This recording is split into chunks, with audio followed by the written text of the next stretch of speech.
Muy buenos días. Estamos en vivo ya haciendo pruebas. Guillermo, buenos días. Sonido, por favor, Aquí Guillermo. estoy, muy bien. Buenos días. Buenos días. Natalia, tu voz. Buenos días a todos. Margarita, adelante, estamos aquí. Buenos Hola, Fausto. días. Buenos Me días.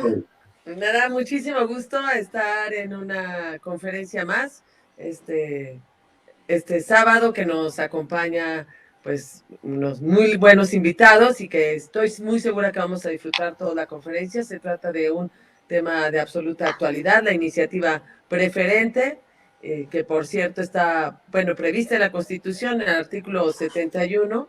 Es una figura jurídica que entró digamos que Felipe Calderón fue el primero en presentar una iniciativa preferente, e incluso de la iniciativa al respecto, y esa la presentó el presidente, el presidente de la República actual presentó la iniciativa preferente acerca de la industria eléctrica, y nos da mucho gusto que nos acompañen en esta conferencia porque es muy importante para todos.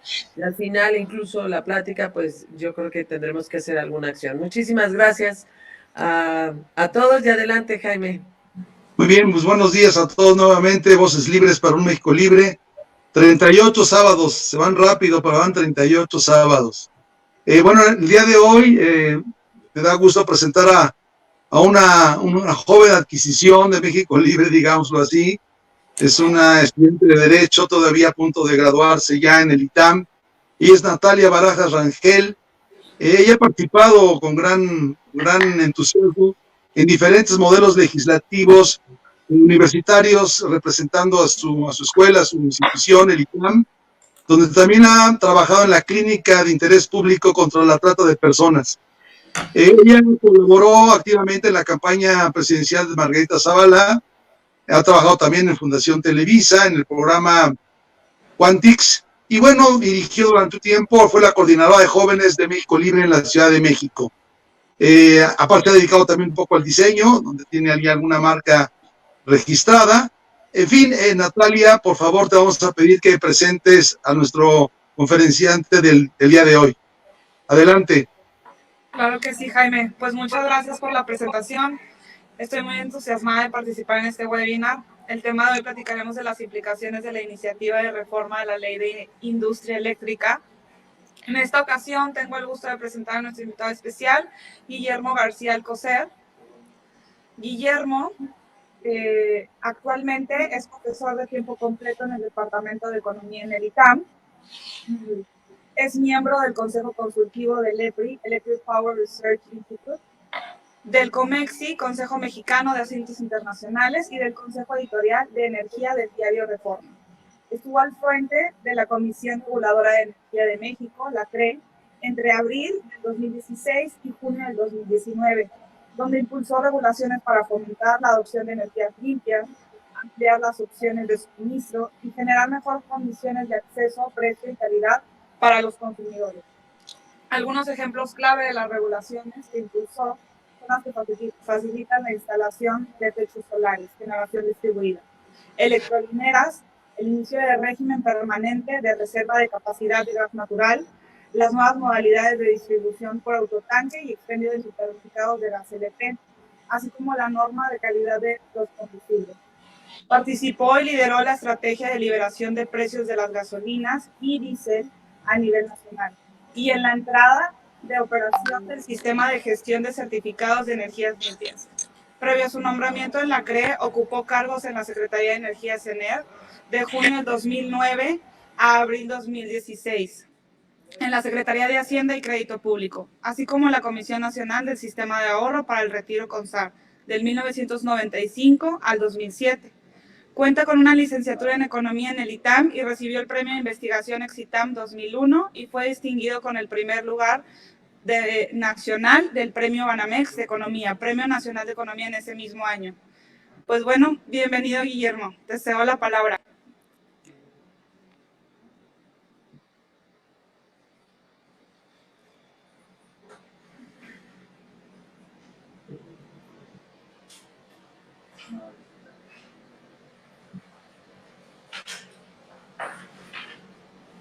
¿Nos escuchas, Guillermo?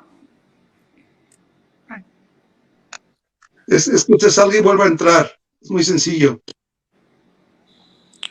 Hay una botones de cámara y micrófono arriba a la izquierda de tu pantalla, Guillermo, si nos escuchas. A veces confunde porque... Creo que lo sacó, ahorita lo estoy escribiendo porque algo salió, se salió. A ver, me voy a salir yo para que no haya más. Yo me salgo.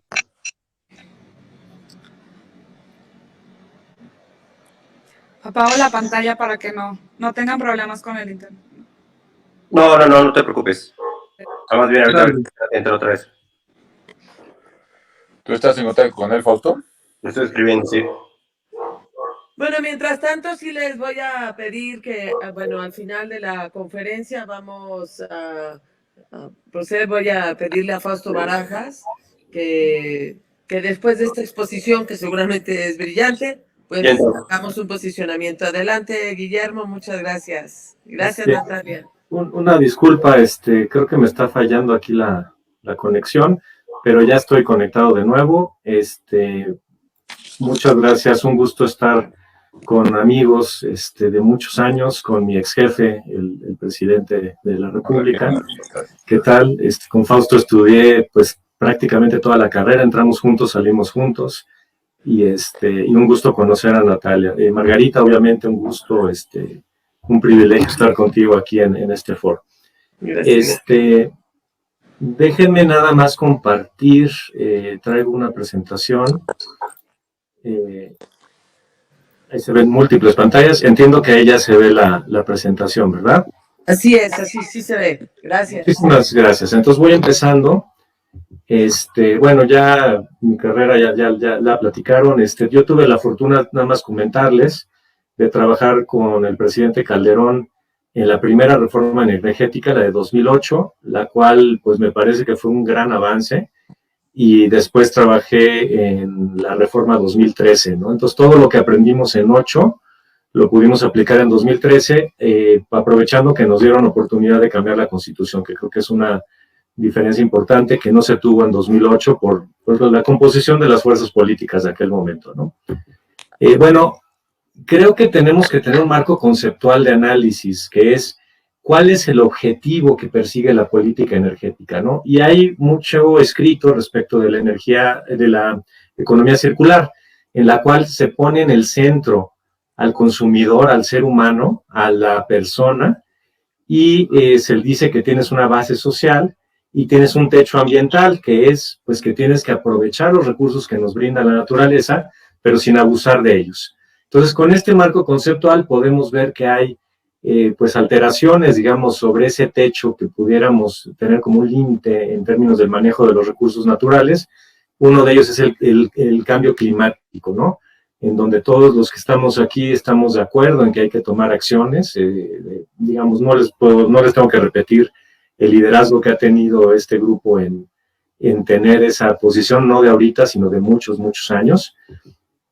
Y el otro elemento es tratar de calificar si algo está bien o mal regulado o trabajado. Una regulación que es correcta, que es adecuada, busca corregir errores de mercado. ¿Qué errores de mercado puede haber o problemas de mercado? Puede haber un monopolio que está abusando de sus consumidores, entonces hay ciertas características de ciertas actividades que son buenas que sean concentradas, que llaman monopolios naturales.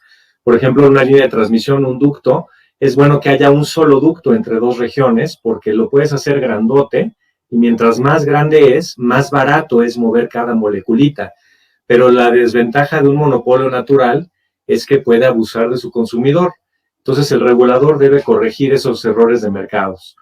Y lo otro que quisiera destacar es que hay una mala regulación, una mala pieza legislativa o de regulación, es aquella que escoge ganadores o perdedores. Una regulación no puede decir, esta regulación va para favorecer a esta empresa. Ponle el nombre que quieras, empresa privada o pública. No es una buena regulación porque estás dándole un trato especial a quien no debería de tenerlo. Entonces, tengamos en cuenta, entonces, en primer lugar, la economía circular, cuidar del medio ambiente, aprovechar nuestros recursos. Segundo elemento, la regulación. No debe permitir que los monopolios abusen de los consumidores y no debes escoger ganadores.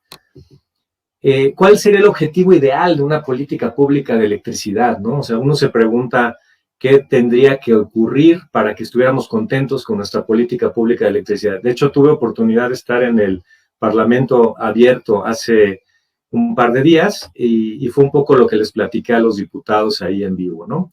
Lo primero es, pues, que tenemos que tener seguridad energética, que esto es diferente a la soberanía energética. Ojo, la seguridad energética no quiere decir que todo tengamos que producirlo aquí. Quiere decir que tenemos que tener la suficiente energía, sin importar dónde se produce, que tiene que tener precios competitivos, que tiene que tener una calidad adecuada y debe ser amable con el medio ambiente. Esto es la definición, sin decirlo, de seguridad energética. Y por eso no es deseable no es deseable tener apagones. En industria, por ejemplo, en el Bajío, que hoy día no se puede conectar porque ya no hay electricidad en el Bajío.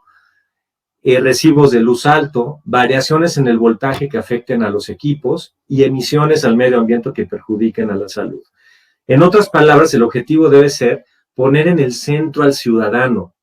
Nuestro foco debe ser el ciudadano. No nos debe interesar quién es el que le provee los servicios al ciudadano. Si es una empresa pública, qué padre, buenísimo. Si es una empresa pública con muchos privados que están complementándola, mejor. Pero creo que ese es el gran problema que tenemos en el tema del análisis de esta iniciativa. Pareciera ser que hay un beneficio para la nación de que una empresa esté bien. ¿A costa de quién? A costa del consumidor, a costa del que paga impuestos, porque tiene que apoyar una operación ineficiente, a costa de los programas sociales que no se pueden atender por estar protegiendo una empresa. Yo pienso personalmente que es bueno tener una empresa nacional, pero es más importante tener a un consumidor que esté bien atendido, que tenga estas condiciones. Entonces, primera premisa de trabajo. Entonces, a partir de este objetivo común, lo que tendríamos que hacer es ver qué crecimiento tiene la demanda hacia adelante. El sector eléctrico, pues, crece un poquito más elástico, crece un poquito más que lo que crece el Producto Interno Bruto. Y es lo que le posibilita a un país crecer. Entonces, si tú no planeas qué plantas eléctricas vas a tener, qué líneas de transmisión vas a tener en los siguientes años, tu posibilidad de crecimiento va a ser limitada. Imaginen el caso que les menciono del Bajío. Tienes la tierra, tienes las vías de comunicación, las carreteras, tienes las telecomunicaciones, pero no tienes electricidad. No hay manera de que se siga desarrollando el centro del país, el norte, el sur mismo, si no tenemos electricidad. Y entonces, aquí hay un ejercicio que comenté con los diputados, vamos a hacer un ejercicio, digamos, sin ideología. Simplemente, digamos, ¿estamos todo el mundo de acuerdo con que México debe crecer? Yo creo que todo el mundo estamos de acuerdo, ¿eh? ¿Qué tendría que hacer el sector eléctrico para que un crecimiento, digamos, del 3% se fuera dando a lo largo del tiempo? Y lo proyectamos en términos de oferta de plantas, ¿no? ¿Cuántos megawatts se tendrían que tener instalados para poder alcanzar un crecimiento del 3% del PIB anual? Y es esta línea anaranjadita. Entonces, después digo, vamos a pensar que CFE no retira todas las plantas que debiera retirar por obsoletas. Y vamos a darle el margen de inversión que ha tenido, limitado en los últimos años, y veamos qué puede pasar.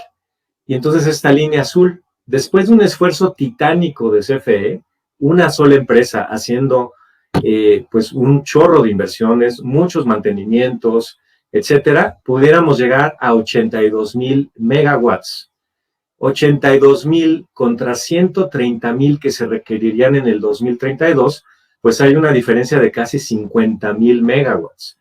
Y ustedes me van a decir, oye, pero ¿qué quiere decir eso? En términos de inversión, ¿qué tanto es? Ha de ser bien poquito, ¿no? Pues cualquier presupuesto que le den de más a CFE va a poder cerrar esta brecha. La realidad es que cerrar esta brecha equivaldría a gastar dinero equivalente al 8% de nuestro Producto Interno Bruto en estos 15 años.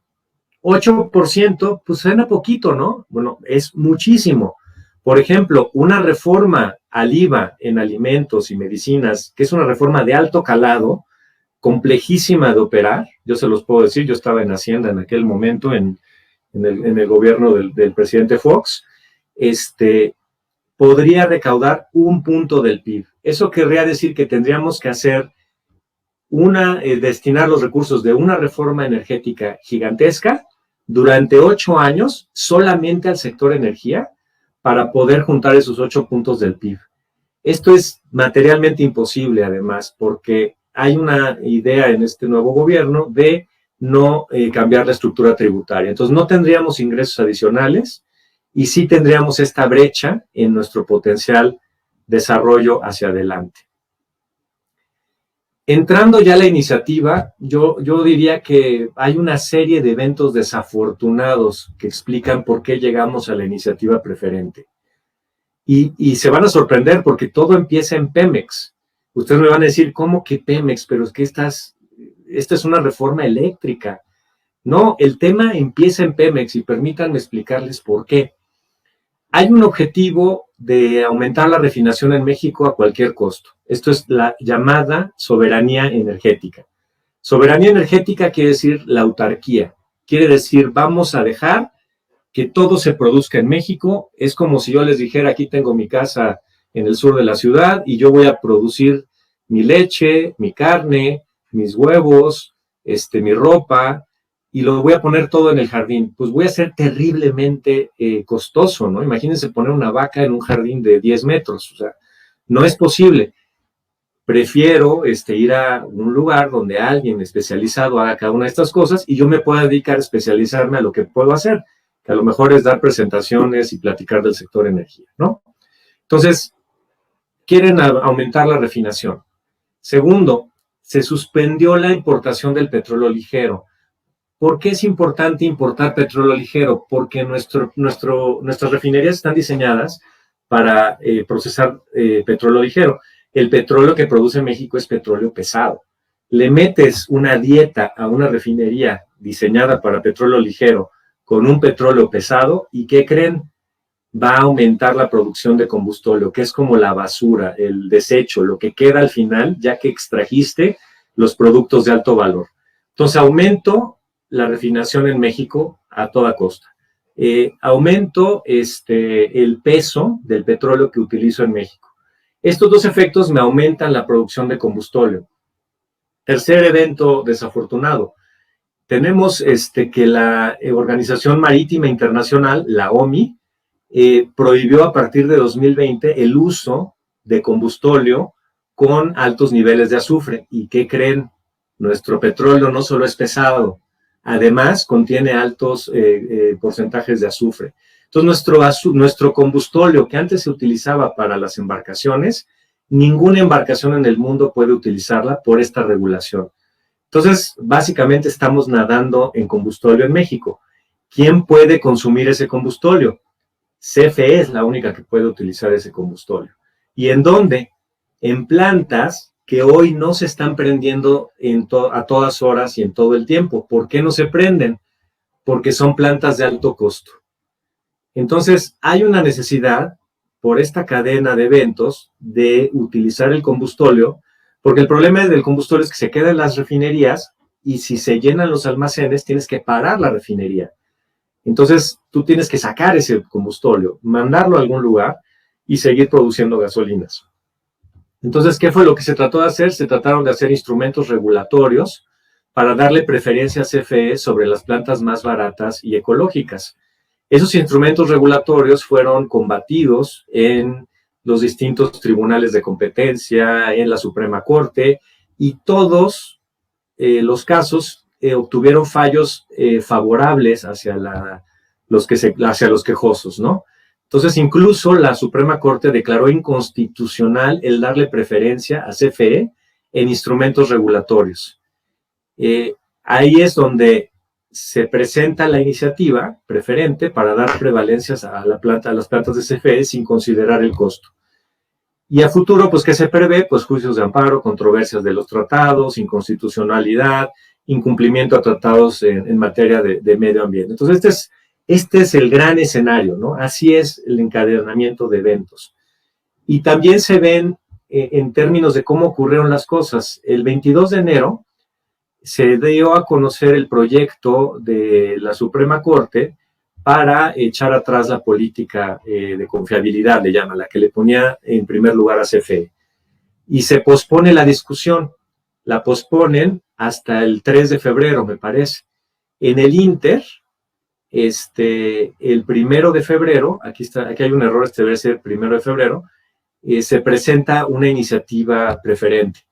Se presenta el 1 de febrero y ya para el 4, la Suprema Corte en su segunda sala analiza el caso de la política de confiabilidad, del decreto de confiabilidad, bueno, del acuerdo de confiabilidad, y lo declara inconstitucional. Entonces, se ve como una respuesta a lo que ya venía en la Suprema Corte, ¿no? Bueno, vamos viendo cada tema de la iniciativa. Aquí voy a tomar pues, elementos que fui aprendiendo durante todas las más de 18 horas de comparecencias. Creo que hay muy buenos argumentos, permítanme irlos desglosando, ¿no? El primero es pues, que se va a acabar con el despacho eficiente de centrales eléctricas, el despacho económico. Ahorita voy a explicarlo con mucho detalle, pero ustedes piensen que yo de chiquito, cuando iba a la primaria en Guadalajara, me formaban de los más chaparritos a los más altos. Yo era chaparrito, y entonces yo iba en el segundo lugar y los más altos iban hasta atrás. Imagínense que en vez de ser chaparritos, vamos a formar a las plantas de la más barata a la más cara. Y entonces vamos a dejarles pasar a la tiendita hasta que alcancen cierto nivel, hasta que alcancen las 10 tortas que tenemos, ¿no? Bueno, un poquito así es la demanda. La demanda te va a decir, yo necesito 10 tortas, y los que van a poder venir a comérselas o a comprarlas van a ser los primeros 10, del más chaparrito al más alto. Lo que quiere hacer la iniciativa preferente es poner a los más caros primero, a los más altos los van a poner hasta delante de la cola, y ellos son los que se van a llevar las tortas. Entonces, estás cambiando el orden con el cual se dan estas asignaciones, digamos, en un mercado eléctrico mayorista, ¿no? Y es bien importante que los precios reflejen el costo de producir. ¿Por qué es importante que los precios reflejen los costos de producir? Porque por un lado al consumidor le dices, oye, esto cuesta tanto, y entonces no prendes la luz. Yo, por ejemplo, ahora que estoy en casa, me la paso todo el día diciéndole a mis hijas, por favor apaguen la luz porque me está llegando un recibo cada vez más alto. Entonces, si el recibo llegara barato, yo dejaría prendidas las luces porque no tengo un incentivo a cuidar la luz. Y le manda también una señal a la empresa que vende el producto, que le permita recuperar su inversión, ¿no? Entonces, si es más barata su producción, va a tener más posibilidad de ser asignada en esta cola, va a ser chaparrita, y va a poder colocar su energía y venderla. El despacho eléctrico, como en México, como la mayoría de los socios comerciales, considera primero las plantas más económicas, sin importar quién es el dueño. Aquí no preguntas, oiga, ¿de quién es usted? No es como cuando ibas al antro y había un personaje cadenero que te dejaba entrar dependiendo de quién eras. Eso es lo que está haciendo la iniciativa preferente. Está diciéndole que alguien puede pasar antes que tú cuando tú ya llevas formado 5 horas.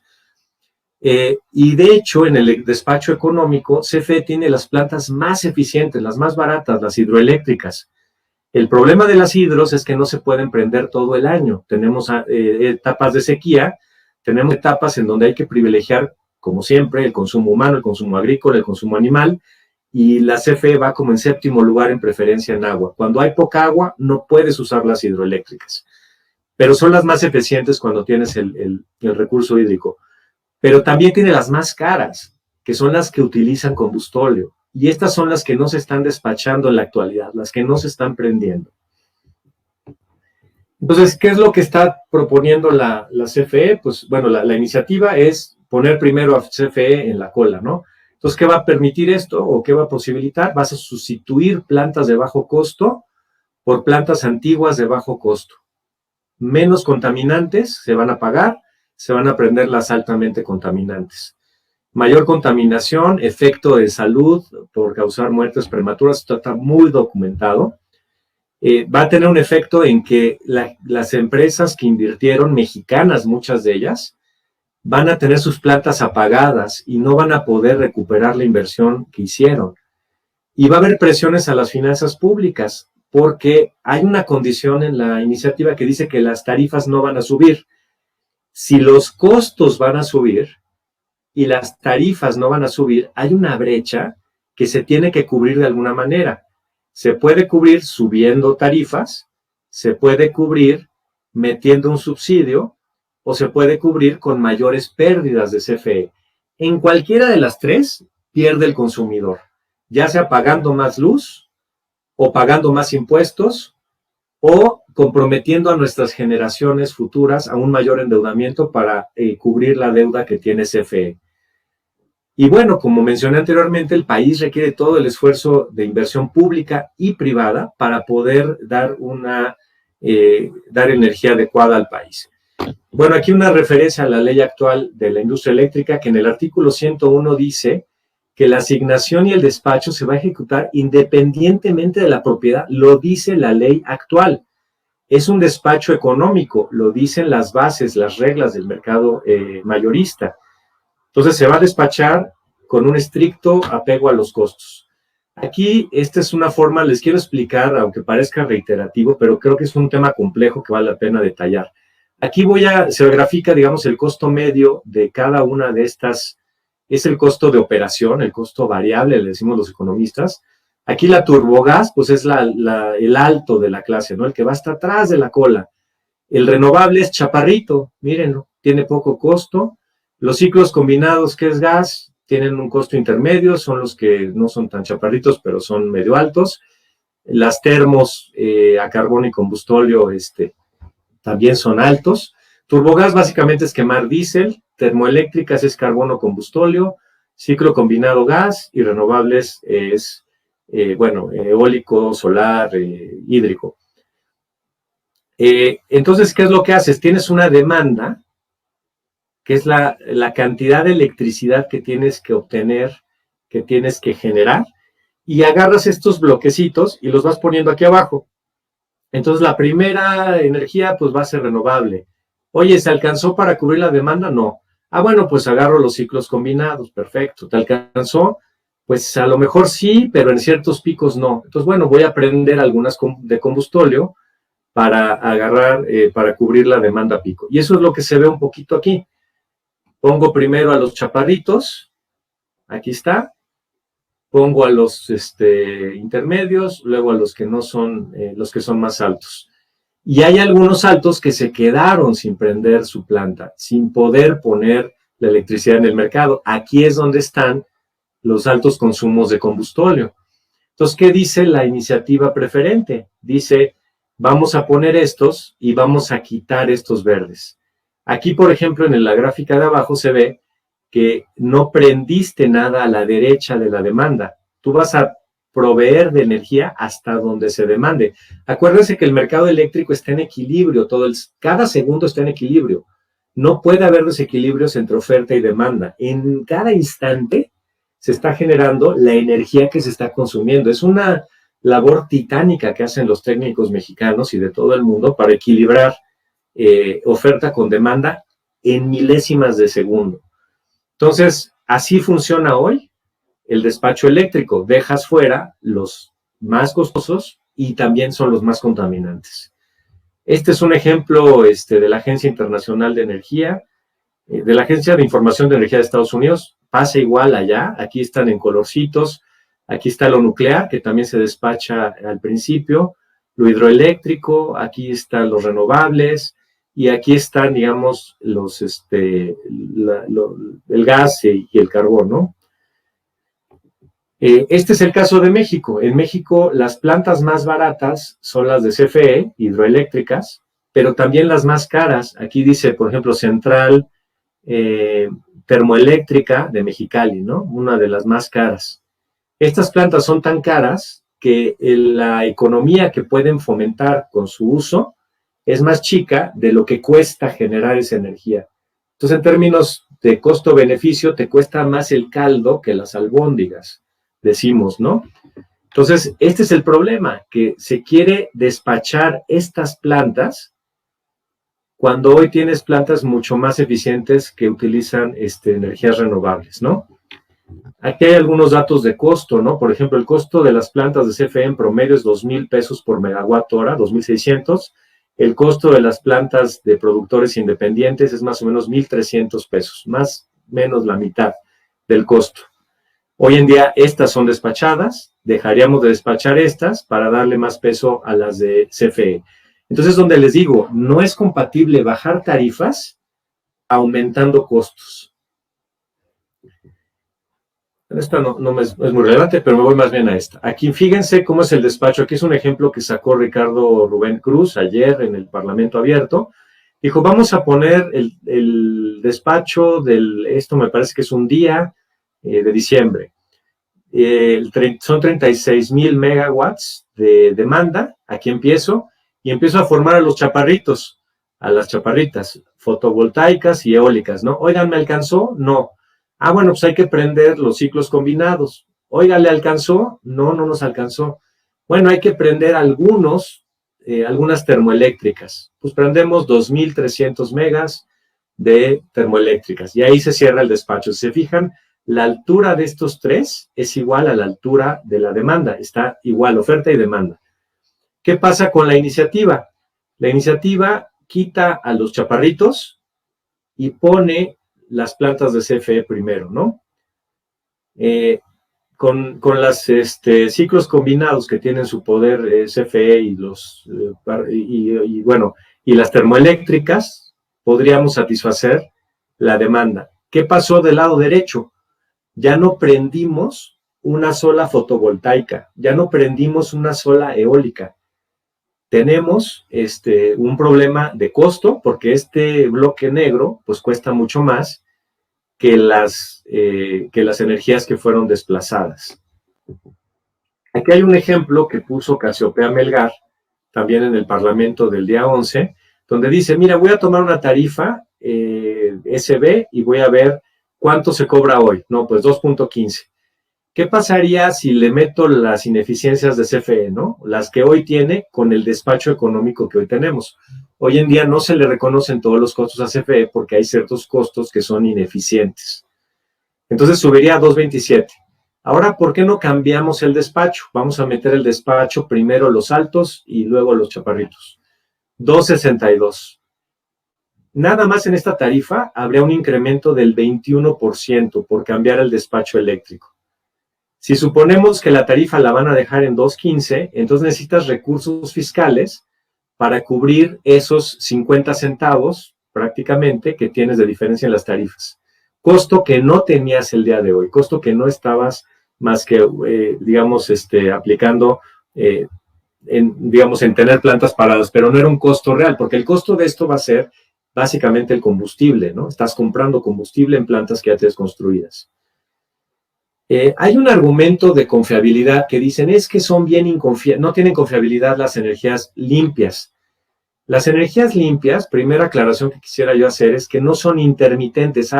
Se ha dicho ad nauseam, hasta la saciedad, que son intermitentes, entendiendo por este calificativo que supuestamente tienen un comportamiento errático, como si de repente el sol tuviéramos eclipses todo el día, o las nubes taparan el sol todos los días a todas horas y no supiéramos a qué hora. La realidad es que son energías variables. ¿Qué quiero decir con que son variables? Se puede estimar muy fácilmente qué va a pasar en un día de verano, qué va a pasar en una estación, qué va a pasar en una hora. Hay modelos de pronóstico muy sofisticados, muy precisos, tanto del viento como del sol, que te permite hacer un pronóstico inclusive 72 horas antes de que ocurra el día. Entonces, en la medida en la que esto no es un problema, tú podrías decir, bueno, ¿por qué no interconecto todas las renovables del país con un sistema de transmisión adecuado? Y como nuestro territorio es tan grande, hay lugares donde sale el sol antes, donde se oculta el sol después, y pudieras tener respaldo entre las mismas renovables, o con mismas baterías, almacenando parte de la energía para utilizarlo en la noche o en las horas que no tiene viento. Muchos países, muchísimos, tienen una penetración mayor que nosotros de las energías limpias.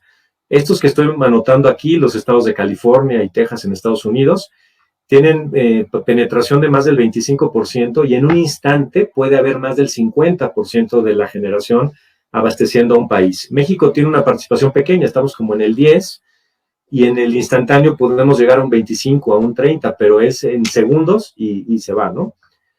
Y otro detalle que quería yo comentarles es que las plantas que más fallan en México son las que tienen más tiempo, son las más viejitas, y aquellas cuyo funcionamiento tiene partes móviles. Las termos, los ciclos, pues tienen partes móviles, son generadores que se están moviendo. El eólico y el solar tienen solamente un aspa, y el solar es, pues, las placas que no se, las celdas que no se mueven. El CENACE nos dice que entre enero y septiembre de 19, 96% de las fallas no programadas correspondieron a plantas térmicas. 96%. A la mitad del día se les apagó una planta. Solamente 3% correspondió a plantas hidroeléctricas por algún tema de falta de agua, y solamente un 1% a plantas solares. En el caso de las plantas eólicas no se detectaron fallas en ese periodo. Entonces, hay información que es importante que ustedes tengan para poder conocer cuáles son las verdaderas, la realidad de estos temas, ¿no?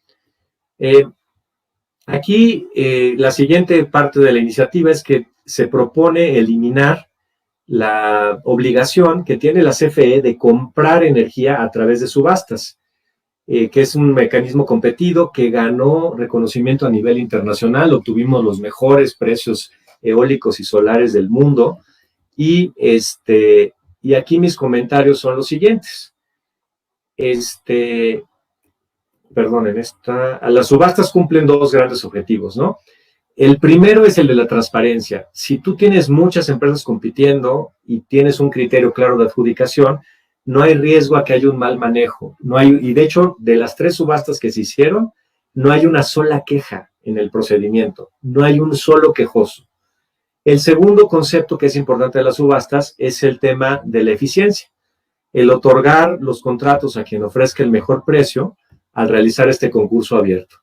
Y como les decía, México obtuvo los mejores precios del mundo con estas 3 subastas. Aquí se nos quiere vender la idea de que tenemos una camisa de fuerza para que no pueda comprar electricidad CFE por parte de otra empresa de CFE. Esto no es cierto. CFE no está impedida a hacer compra al propio CFE, siempre y cuando CFE gane una subasta. Pero es que yo no quiero competir. Ese es otro asunto. Pero de que CFE le puede comprar al propio grupo CFE electricidad, lo puede hacer, siempre y cuando demuestre que está dando las mejores condiciones. Y de hecho así ocurrió.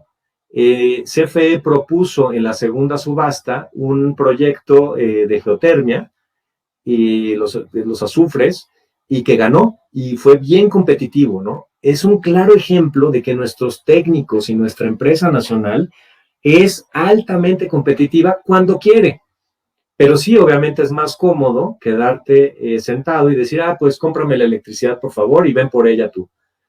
No, tenemos que permitir que CFE compita y que gane, obviamente, cuando ofrezca las mejores condiciones. El otro elemento es que se va a facultar a la CRE a negar discrecionalmente permisos eléctricos con base en la planeación de la Secretaría de Energía. Esta aseveración parte de la premisa de que no existe lógica en que se otorguen permisos por encima de la capacidad de generación. ¿No? Se habla de exceso de permisos. Exceso de permisos. Bueno, primer tema. Todo permiso de generación, para poder operar, requiere de un estudio del CENACE. El CENACE es el operador independiente del sistema eléctrico.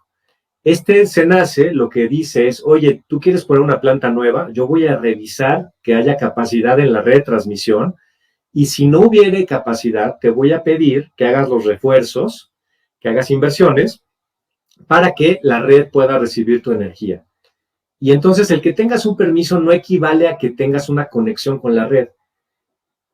Tienes que pasar por el proceso del CENACE, y si el CENACE dice, oye, no hay capacidad para recibirte, el permiso no se implementa. De esa forma, todos los permisos que están hoy en operación, de renovables y no renovables, cuentan con este estudio y se hacen pruebas muy estrictas de operación de nuestros técnicos en el SENACE, lo que garantiza la confiabilidad. Y los permisos, ustedes me dirán, oye, pero ¿por qué no dices que el SENACE primero vea si hay capacidad y luego le das el permiso? Mira, el tema es que el permiso es como es una especie de patente de corso, ¿no? Es un primer paso que le das a un inversionista diciéndole, sí, suena bien su proyecto, tiene un buen diseño, tiene una buena rentabilidad esperada, y a partir de que te dan el permiso, tú vas a hacer muchas cosas. Te vas a ir al SENACE, obviamente, a ver qué refuerzos se requieren hacer a la red para que tu operación sea viable. Te vas a hacer la compra adelantada de equipos, te vas a buscar a los bancos y dices, oye, la CRE ya me dio un permiso, ve viable el proyecto, pero necesito financiamiento. Vas a las comunidades a negociar, a platicar, rentas los terrenos, todo eso se hace en paralelo. Si pusiéramos al SENACE al principio del proceso, sería un cuello de botella que impediría hacer todas las actividades en paralelo. Y más allá de los aspectos técnicos, ¿por qué sería malo tener múltiples oferentes? ¿Por qué sería malo que lleguemos a un lugar, a las quesadillas de Tres Marías, y tengamos 100 personas que quieren favorecernos para que podamos consumir con ellos? Pues el único que gana teniendo múltiples oferentes es el consumidor. Otra vez, el centro tiene que ser el ciudadano. Si decimos que el centro es la CFE, pues bueno, pues ya analizaremos esta iniciativa de otra manera. Pero si el centro es el consumidor y el consumidor va a tener múltiples oferentes que van a operar o van a tener ganancias si el consumidor los elige, pues es la mejor noticia para tener energía con las características que mencioné hace rato. Aquí hay otro tema de la iniciativa que se trata de cancelar permisos otorgados bajo la ley entre 92 y 2014. Básicamente a los permisionarios de autoabastecimiento y a los productores independientes de energía. Aquí, primero, los productores independientes de energía le venden energía a CFE y CFE revende la energía. Aquí se dice que CFE pierde mucho dinero de comprar la energía a los pies, pero fíjense en la gráfica que está aquí abajo, que tomé de un estudio de la UNAM, en la que se ve este rojito es el costo de los pies. Este azulito es la tarifa. Entonces, CFE compra barato y vende a tarifa. Tiene ganancia, ¿no? Y lo amarillo es el costo de CFE. CFE tiene un costo ineficiente, tiene costos que no se pueden justificar ante el regulador, y entonces CFE cuesta más de lo que tiene la tarifa. Y esto es lo que dice, los costos de los PIEs fueron 34% menores a la tarifa, en un caso, ¿no? En este que es DIT, y las del CFE fueron 5% mayores en promedio en este periodo.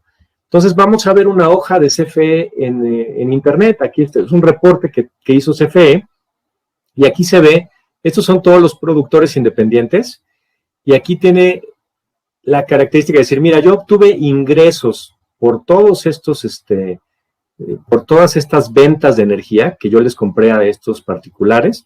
CFE tuvo estos ingresos. ¿Cuánto pagó por obtener esos ingresos? ¿Cuánto le pagó a los pies? Aquí está el costo fijo, el costo variable. ¿Cuánto le quedó a CFE de estos 156,000 millones que obtuvo en 2020? Se quedó 56,000 millones. Pues es un muy buen negocio, ¿no? Compro barato y vendo caro. En el caso de los autoabastos, de los autoabastecimientos, estos son modelos de negocio que se permitían bajo la ley anterior, que murieron. Esto es un régimen legado que muere con el 2014, pero obviamente si tú hiciste una inversión bajo la ley anterior, hay un principio básico de la ley en todo el mundo, que es la no retroactividad de la ley. Quiere decir que si tú tienes tu permiso y todavía estás en tiempo de operarlo bajo las condiciones que se te otorgó, no te pueden cancelar ese derecho por una nueva ley.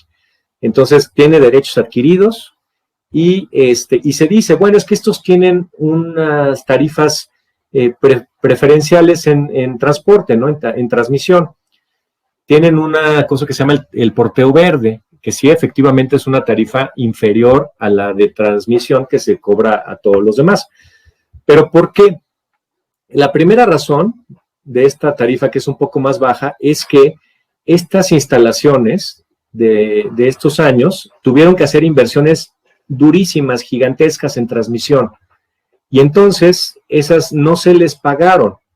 Se donaron a la CFE, de hecho la CFE obtiene ingresos por esas donaciones, y las asociaciones de renovables estiman que más o menos invirtieron 80,000 millones de pesos que no recuperaron estas empresas. Entonces, una parte de esa recuperación está en no pagar la tarifa de transporte completa. La segunda es que bajo la política energética de aquel momento, tanto en México como en Estados Unidos, como en España, como en Alemania, se consideró que era muy conveniente fomentar las tecnologías renovables con estímulos, en un momento en que estas no eran tan rentables frente a los ciclos combinados. Entonces, la manera de hacer competir a los renovables y que fueran materializados estos proyectos fue dándoles algún apoyo. Entonces, era la política en aquel momento, era la política energética en aquel momento, y que está plenamente justificada. En el tema, ya platiqué los temas, digamos, de la iniciativa. Quisiera tocar un poquito el tema de los tratados. Aquí el Wall Street Journal habla de que México está haciendo declaraciones como si el TEMEC fuera un buffet, que tú pudieras elegir algún artículo, pero no ver el resto del contenido, ¿no? La realidad es que la energía está en los tratados de libre comercio, ¿no? México tiene una red de tratados de libre comercio gigantesca, más de 46 países tienen acuerdos de protección a la inversión, tratados de libre comercio, etcétera, ¿no? Entonces, ¿qué tienen estos tratados?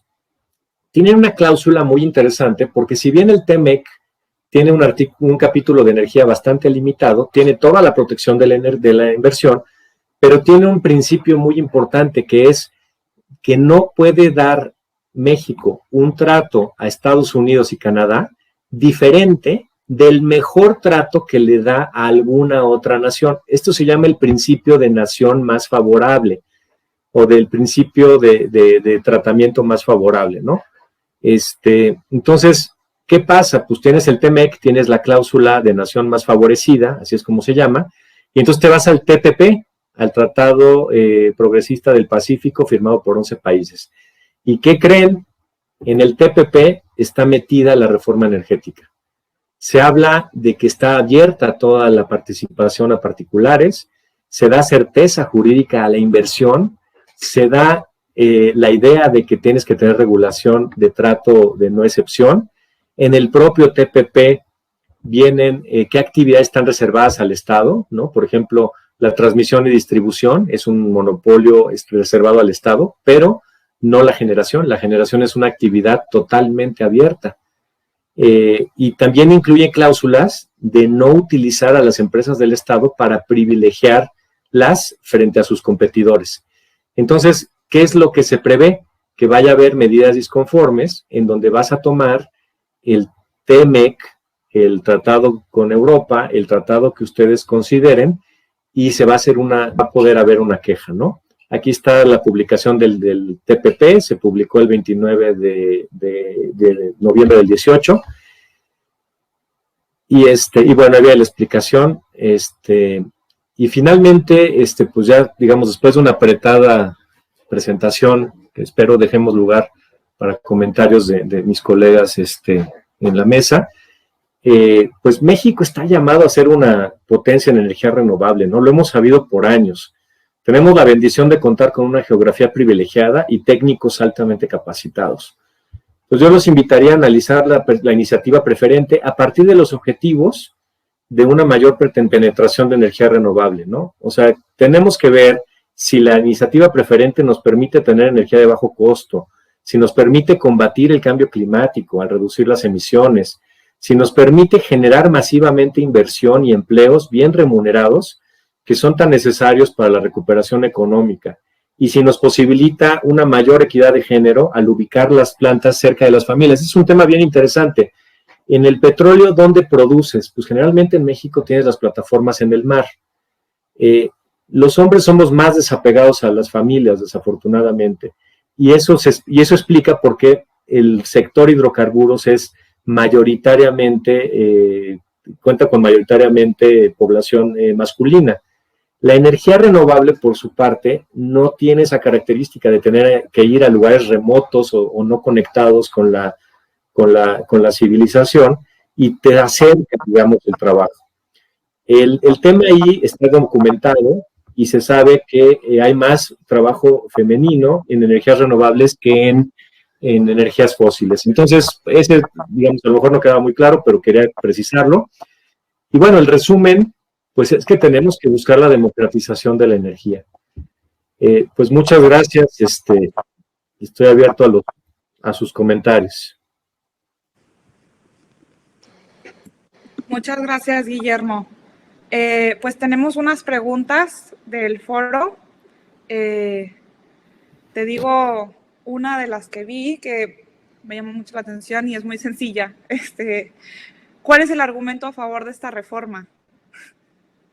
Pues mira, yo te diría que no gana CFE, porque va a tener mayores pérdidas. No gana el consumidor, porque vamos a tener energía más cara y más contaminante y menos disponible.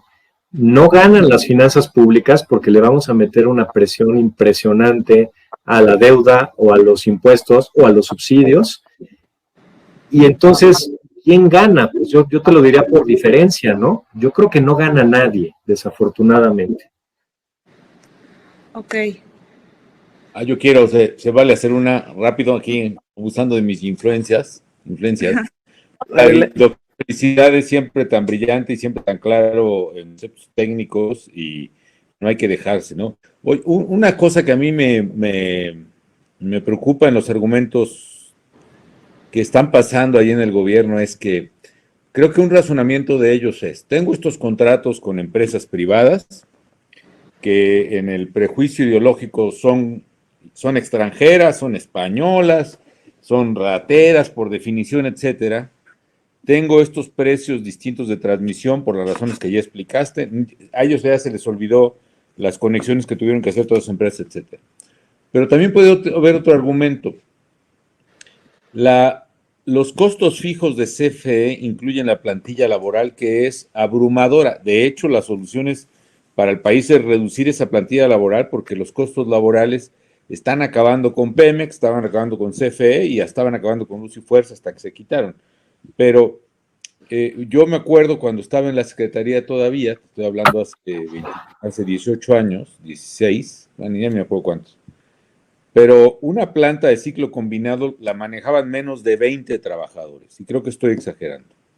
La planta de combustóleo de Salamanca tenía una plantilla de más de 400 trabajadores de CFE, lo cual es obvio que pues tienes que orientar tu producción a eficiencia, limpieza, etcétera, como era esta planta de Tamazunchale.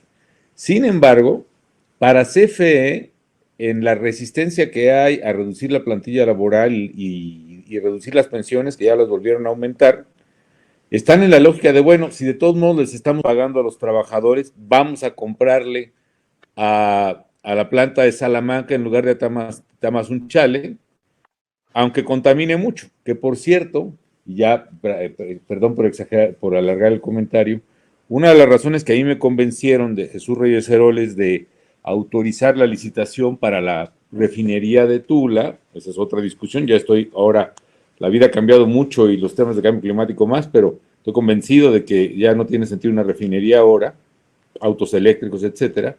Pero entonces tenía otro argumento, que la refinería nueva de Tula nos iba a permitir procesar todo el petróleo pesado e incluso procesar excedentes de combustóleo que salían de las viejas de Salamanca y Tula. En fin, esa es otra cosa. Pero la pregunta es, si CFE tiene costos hundidos, costos fijos de los trabajadores de sus plantas de generación que no están vendiendo, ¿no será un argumento de ellos? Bueno, vamos a pagarle la energía no a los privados, sino a CFE, que de todos modos les estamos pagando la plantilla. ¿Y cómo se comparan en costos este razonamiento, no? El costo es obviamente el costo variable de Salamanca es mucho más alto que el de Tamazunchale, pero el costo fijo, digamos, es igual para CFE, ¿no? Porque de todos modos tiene que pagar la plantilla de CFE, incluso ligeramente menor, porque ya no paga los trabajadores de Tamazunchale. Sí. Yo coincido con lo que dice el presidente Calderón. Creo que mucho del tema puede ser que esté por ahí.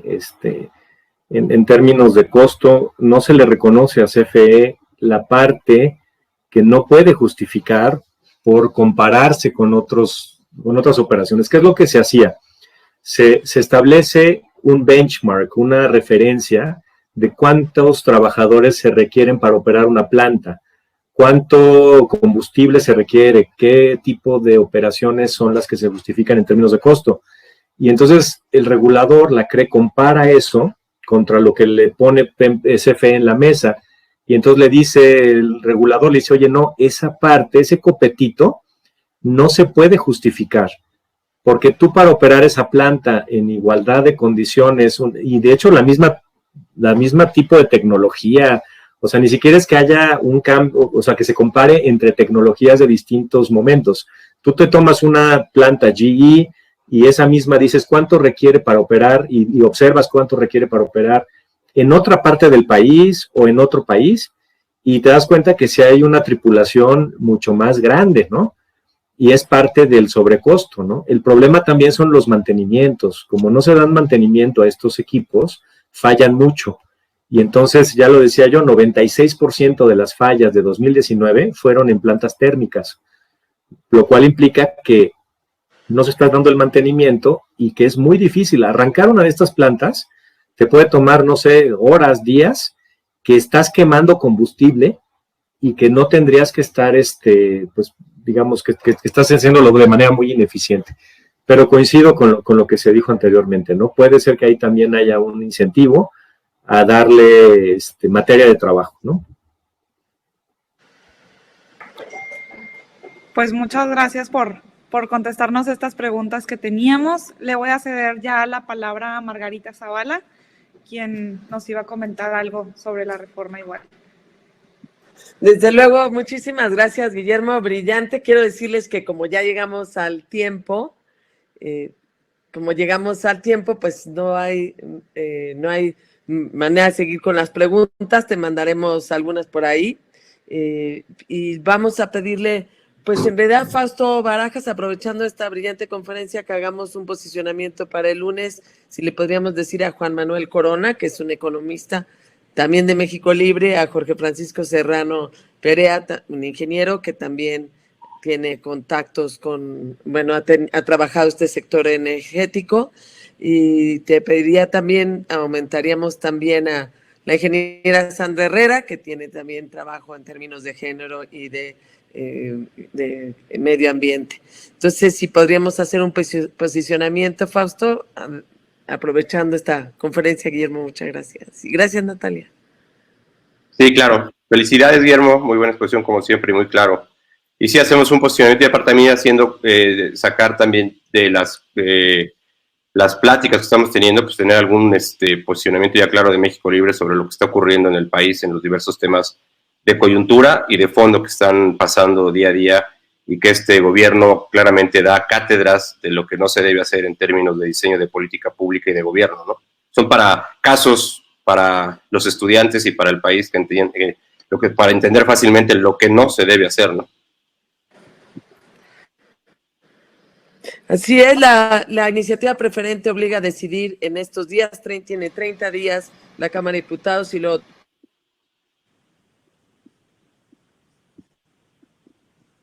Dijo, ya se volaron a Margarita, pero bueno. 30 días para decir. Otra vez, pero ahí está. Perdón, ya, muchas gracias. A todos, muchas gracias. Ya no visita a Natalia, muchísimas gracias. A todos, me da mucho gusto ver la... Gracias por la invitación. Muchas gracias. Muchas un gusto gracias, verlos. Guillermo. Hasta luego. Excelente. Y no te dejes, ¿eh? No te dejes. Muy bien, señor. Gracias. Gracias, Jaime Ladral, también. Hasta luego. Nos vemos. Hasta luego, bye. Bye, adiós, hasta luego. Pues ya.